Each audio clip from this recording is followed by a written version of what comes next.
10:30 बजे के करीब मेरी बहन ने दरवाज़ा नॉक किया और मैं इत्काफ़ से बाहर निकली और मैं जब बाहर आके बैठी तो उस्मान बैठा हुआ था। तो मैंने कहा तुम यहाँ क्या कर रहे हो? तो कह रहा है मैं तुम्हें इत्काफ़ की मुबारकबाद देने आया हूँ। मैंने कहा मैं चेंज करके मैं तो जा रही हूँ अपनी दोस्त की तरफ, उसने इसकी मुझे दावत दी हुई है इत्काफ़ की। कहते 5 मिनट बैठ जाओ। मैंने कहा अच्छा ठीक है।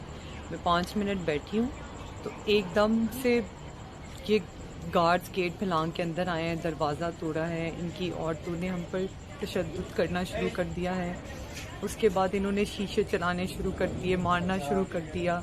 मतलब ये कहाँ का इंसाफ है मुझे बताएं। आपने वीडियोस देखी होंगी कि इन्होंने क्या क्या किया है हमारे साथ। गार्ड्स को कहा इन लड़कियों को हाथ लगाओ, इन्हें कमरे में लेकर जाओ।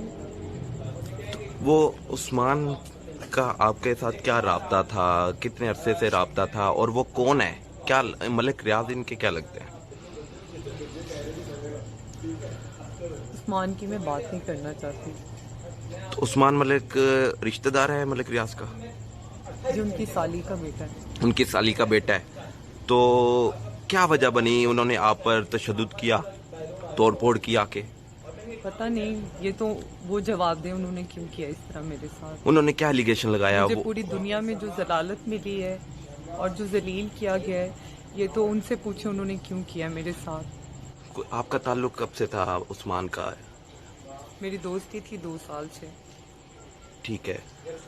तो वो जो कह रहे हैं कि आप सोए हैं, नहीं सोए, इसकी में कितनी हकीकत है? आपने वीडियो देखी है क्या? मुझे सोते हुए पकड़ लिया उन्होंने? क्या करते हुए पकड़ लिया? जो उन्होंने इस तरह मुझे बार बार मेरे मुंह के पास आके कह रही है तुम सोई हो, तुम सोई हो, तुम सोई हो। अब आप किस इंसाफ का मुतालबा करती हैं? मैं यहाँ की पुलिस, यहाँ की गवर्नमेंट, यहाँ की आर्मी से अपील करती हूँ कि मुझे इंसाफ चाहिए। जो मुझे बदनामी मिली है इस पूरी दुनिया में, उसके लिए मुझे इंसाफ चाहिए। एफआईआर नहीं हुई अभी तक?